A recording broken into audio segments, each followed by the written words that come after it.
Hello and welcome back to the Ethanol Review. Today we're featuring a special offering from the very popular Belle Glos brand, a Pinot Noir producer out of California. That is the 2016 Single Vineyard Balade. Ballad. Ballad. Ballade. Ballade. Ballade.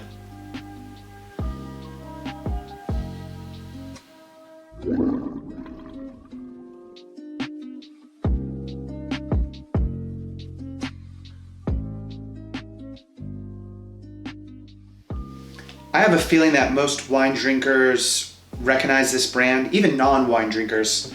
For one, it's super distinct in its packaging. They all look like this with the red wax on the black bottle with a white label. Very fancy bottling and very good wine. All of the Pinot Noir I've had from Belle Glos is pretty fucking good. I mean, it's not cheap, but it's not super expensive. It's a pretty good value proposition overall. So if you know this producer, you probably have seen Clark and Telephone from them, the Los Alturas, maybe Dairymen. But this is a very special single vineyard pick. This is coming out of the Santa Maria Valley, and they're calling this the Balade.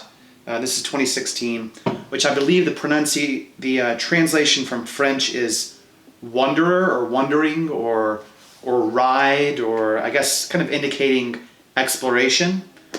So I guess they were exploring different single vineyards and trying to decide which was the best, and this one ended up being it. Just a little bit of history about the company though. I think these guys were founded around 2001, and the guy who put it together is Joe Wagner, and he descends from a long line of California wine production, and his grandmother actually, Lorna Glos, of which the brand is named, Belle Glos, she was the co-founder of Caymus. You probably heard of Caymus. It's a very popular California wine brand. That's delicious. And if you've had these Belle Glos offerings, you can completely see how the style that Caymus and I guess the Wagners produced in can be seen very evidently in how these Pinot Noirs are produced. They're known for big, full, fruity, just gorgeous representations of California Pinot Noir, where you showcase the grape, but you also have no shortage of oak and fruit. This is a really unique wine, the Balade. I had never seen this before until our somm Blake Carter, who works with me at the bottle, showed it to me, and we have it on the bottle list right now. I've already tasted it, really enjoyed it, but I thought I would share it with you guys because it's super unique. I'm not really sure where you can buy this at, or if you can buy it at grocery stores. You may only get it at certain restaurants. I've only seen it at the bottle though, so just know that in advance. But yeah, let's go ahead and taste this delicious offering from Belle Glos.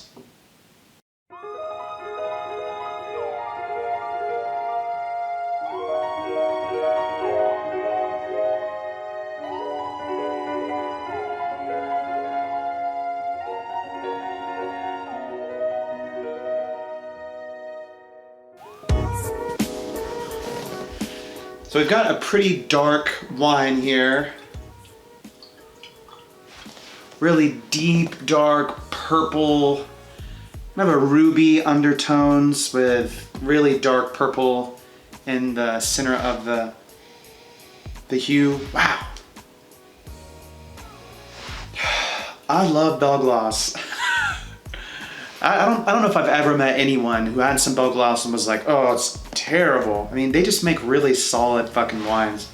And this is very unique. So theoretically, when you're making wines like this, these single vineyard wines, you're trying to really represent what's going on at that vineyard. So the terroir specifically, which can be in contrast to a lot of California wines, which oftentimes are a bit too focused on oak and big bombastic fruit. So I'm glad that Belle Glos is kind of venturing into this area to showcase more terroir of California, which has good terroir, you know, in its own way.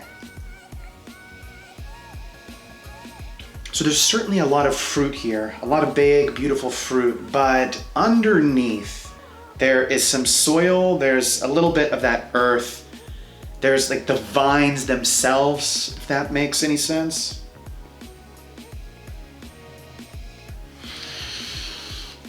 It doesn't smell like your everyday Belle Glos. If this was in a lineup of other Belle Glos products, or even California Pinots like from Russian River that have kind of similar characteristics to Belle Glos, I wouldn't guess it's a part of this line. It's just a little bit too distinct on the aroma.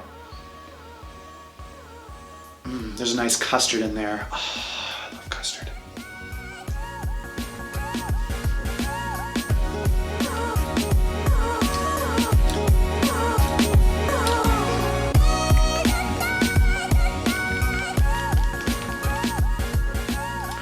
That's good.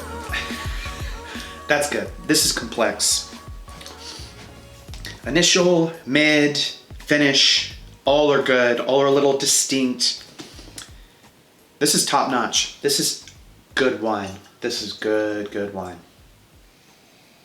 I think it's for like $19 a glass at the bottle, which is a deal. This tastes like a $30 glass of wine.